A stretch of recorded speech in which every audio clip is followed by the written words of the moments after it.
आप देख रहे हैं अमेज नाउ। गोरखपुर में चुनावी जनसभा करने पहुंचे दिल्ली के उप मुख्यमंत्री मनीष सिसोदिया। तीसरे दिन भी मतदान ड्यूटी में लगे मतदान कर्मियों के पोस्टल बैलेट के जरिए मतदान और उनका प्रशिक्षण रहा जारी। मतदाता पर्ची घर घर पहुंचाने की कवायद शुरू। गोरखपुर जनपद में मैकेनाइज्ड पार्सल सेवा का ट्रायल शुरू। मतगणना स्थल की सुरक्षा को लेकर जिला प्रशासन सतर्क। मतदान के दिन सभी बूथों पर उपलब्ध होंगे mask, infrared thermal scanners, sanitizer, gloves और पीपीई किट। सीएम योगी को विजयी बनाने के लिए विश्व हिंदू महासंघ ने गोरखपुर विश्वविद्यालय स्थित पंत पार्क में बैठक कर निकाली रैली। संत कबीर नगर पहुंची भाजपा नेत्री स्मृति ईरानी। संत कबीर नगर जनपद पहुंचे दिल्ली के सीएम केजरीवाल के निशाने पर रही भाजपा। बलिया में चल रही राजनाथ की चुनावी रैली में हुआ हंगामा। दिल्ली के उप मुख्यमंत्री मनीष सिसोदिया एक जनसभा को संबोधित करने गोरखपुर पहुंचे। इस दौरान उन्होंने सहजनवा में आम आदमी पार्टी की एक रैली को संबोधित करते हुए कहा कि आज पार्टियां जाति और धर्म के नाम पर वोट मांग रही हैं, जबकि हम बिजली, स्वास्थ्य और अच्छी शिक्षा की बात करते हैं। इसलिए हमने उत्तर प्रदेश की जनता में एक विकल्प खड़ा किया है। किस तरीके से हमारे नेताओं को परेशान किया जा रहा है और इस परेशानी में भी हम भगत नाम लेकर के, अम्बेडकर जी का नाम लेकर के और महात्मा गांधी, केजरीवाल जी का कुछ प्रोग्राम दूसरा भी लगाना पड़ा और मूल रूप से आज उत्तर प्रदेश की जनता से मैं आप सबके माध्यम से यही अपील करना चाहता हूं कि अब तक उत्तर प्रदेश का हर एक आदमी चाहता है कि हमारे बच्चों को अच्छी एजुकेशन मिले, हमारे सब लोगों को, परिवार के लोगों को अच्छी स्वास्थ्य सुविधाएं मिलें, नौकरियां मिलें, हमारे बिजली के बिल कम हों या ज़ीरो हों। सब लोग चाहते हैं, किसान चाहते हैं, उद्योग, चीनी उद्योग के लोग चाहते हैं, चीनी का गन्ना किसान चाहता है, सब चाहते हैं कि उनके भले की चीज़ हो, लेकिन विकल्प नहीं था। चुनाव जब भी आते हैं तो लोग कहते हैं भाई हमारे पैसे का क्या हुआ, हमारे अस्पतालों का क्या हुआ, स्कूल का क्या हुआ। लोग कहते हैं बाद में बात करेंगे, पहले जाति पे बात करो, पहले धर्म पे बात करो। तो आज पहली बार एक पार्टी आम आदमी पार्टी के रूप में खड़ी है, अरविंद केजरीवाल जी की राजनीति के रूप में। 2022 विधानसभा चुनाव के मद्देनजर गोरखपुर जनपद के 9 विधानसभाओं में होने वाले मतदान में लगे कर्मियों का तीसरे दिन भी पोस्टल बैलेट के जरिए मतदान और उनका प्रशिक्षण जारी रहा। मतदान कर्मचारियों के प्रशिक्षण के दौरान उन्हें आयुष विभाग की तरफ से आयुष किट भी वितरित किया गया ताकि वह कोरोना संक्रमण से अपने को बचा सकें। आपको बता दें कि गोरखपुर विश्वविद्यालय में चल रहे मतदान कर्मियों का मतदान और प्रशिक्षण आगामी 28 फरवरी तक कला संकाय में चलेगा।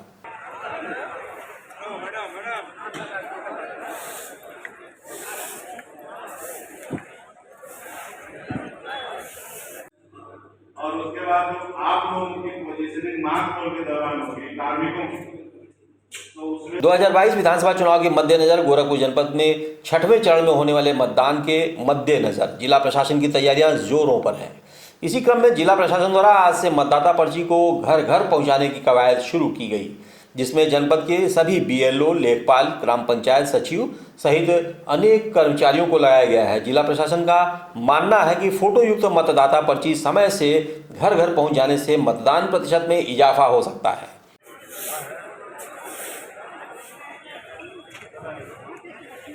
बीएलओ के द्वारा पर्ची बांटने का है, जो आज से शुरू हो जाएगा। अलग अलग जो हमारी विधानसभा है उसमें वो पर्चियां पहुंचा दी गई है।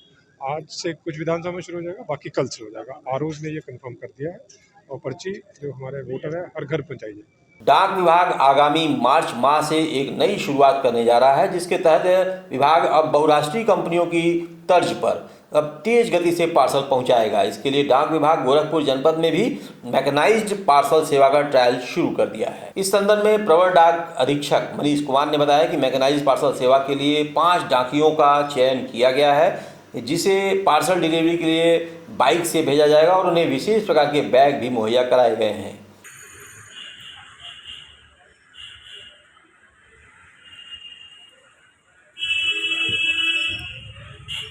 गोरखपुर जनपद में आगामी 3 मार्च को होने वाले मतदान और 10 मार्च को होने वाली मतगणना को सकुशल संपन्न कराने के लिए जिला प्रशासन पूरी तरह मुस्तैद है। एसएसपी विपिन टाडा और ADM FR Rajesh Singh, CDO Indrajeet Singh ने दीनदयाल उपाध्याय गोरखपुर विश्वविद्यालय परिसर में बनाए गए मतगणना स्थल की सुरक्षा व्यवस्था के मद्देनजर निरीक्षण किया। इस दौरान पुलिस अधीक्षक नगर सोनम कुमार, प्रेक्षक कांतिलाल, पुलिस प्रेक्षक विपिन शंकर राव सहित अन्य अधिकारी उपस्थित रहे। निरीक्षण के दौरान अधिकारियों द्वारा अपने मातहतों को व्यवस्था चाक चौबंद बनाए रखने के लिए आवश्यक दिशा निर्देश भी दिए गए।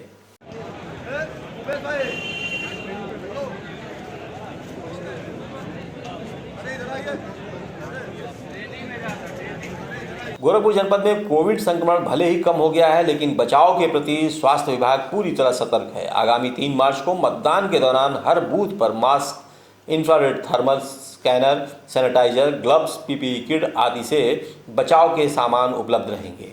आपको बता दें कि स्वास्थ्य विभाग की ओर से जनपद के प्रत्येक बूथों पर एक आशा कार्यकर्ता की ड्यूटी लगाई गई है। इस दौरान कोरोना के लक्षणों वाले मतदाताओं को पीपीई किट पहनाकर मतदान कराया जाएगा। इसके लिए सभी स्वास्थ्य केंद्र प्रभारियों को निर्देशित भी कर दिया गया है। इस संदर्भ में सीएमओ डॉक्टर आशुतोष दुबे ने बताया कि मतदान बूथों पर कोरोना से बचाव के सभी इंतजाम किए जा चुके हैं। मतदान के दौरान सभी स्वास्थ्य केंद्र भी खुले रहेंगे। देखिए, 3 तारीख को चुनाव के दृष्टिगत हमारे जो 9 विधानसभा क्षेत्र हैं, प्रत्येक विधानसभा क्षेत्र में 2-2 चिकित्सा अधिकारियों को उसका प्रभारी बनाया गया है।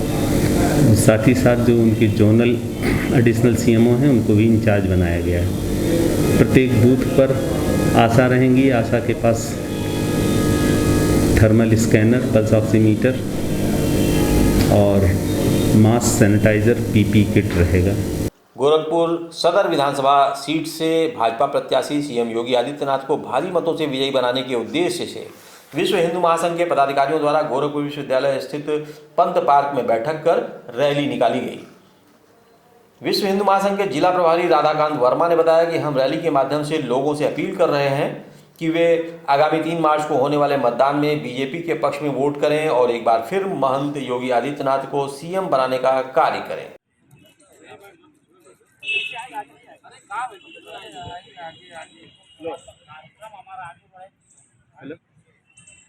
विश्व हिंदू महासंघ के नेतृत्व में आज हम लोग जन जागरण अभियान का जो है शुभारंभ करेंगे।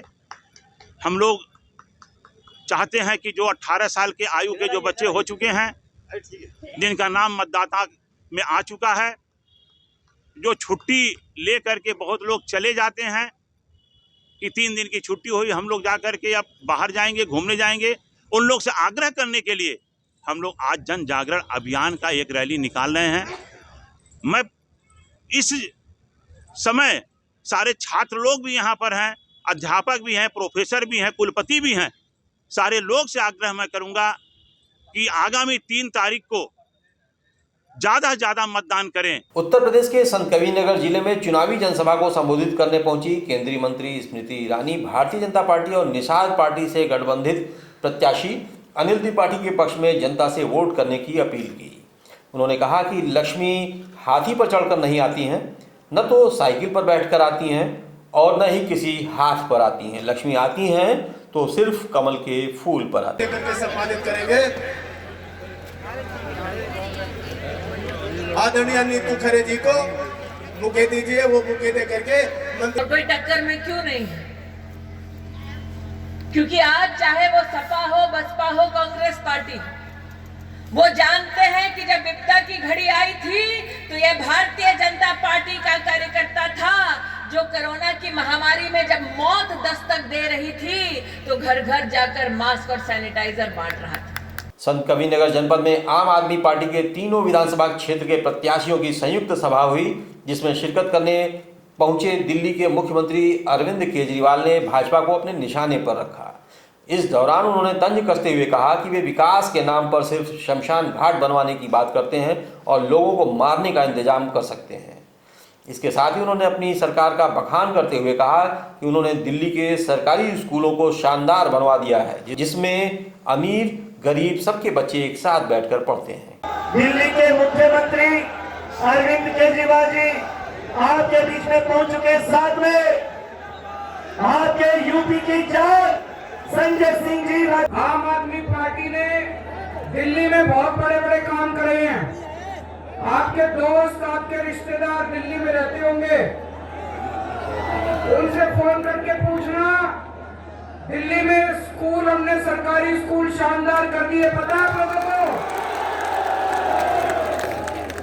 हमने दिल्ली में ढेरों नए स्कूल बनाए हैं। यहाँ पे योगी जी ने कितने स्कूल बनाए 5 साल में? उत्तर प्रदेश के बलिया में अपनी चुनावी सभा को संबोधित करने आए राजनाथ सिंह की चुनावी सभा में कुछ देर के लिए हंगामे की स्थितियां बन गईं। राजनाथ की सभा में एक युवक ने सेना भर्ती में हो रही देरी के खिलाफ प्रदर्शन करते हुए अखिलेश जिंदाबाद के नारे लगा दिए। हालांकि मंच पर भाषण दे रहे राजनाथ सिंह ने इस दौरान पुलिस के लोगों से कहा कि इस युवक पर कोई कार्रवाई न की जाए। इसके बाद उन्होंने जनसभा को संबोधित करते हुए विपक्षी पार्टियों पर हमला बोलते हुए कहा कि सपा, बसपा, कांग्रेस नफरत पैदा करती है, क्योंकि नफरत की राजनीति कांग्रेस पार्टी ने शुरू की, जिससे सपा ने आगे बढ़ाने का काम किया है। हमारी सेना के जवानों का एक मनोबल तोड़ है। मैं सारी राजनीतिक पार्टियों से यह अपेक्षा करता हूं, देश की अखंडता, एकता, संप्रभुता का जहां तक सवाल हो, देश की सुरक्षा का सवाल हो, सारे राजनीतिक पार्टियों को सारे भेदभावों को भुलाकर एकजुट होकर खड़े होना चाहिए। देश की सुरक्षा के सवाल, इस पर राजनीति नहीं होनी चाहिए। और एक आरोप लगा दिया गंभीर, मोदी जब से आ गए तब से चीन और पाकिस्तान की दोस्ती हो गई।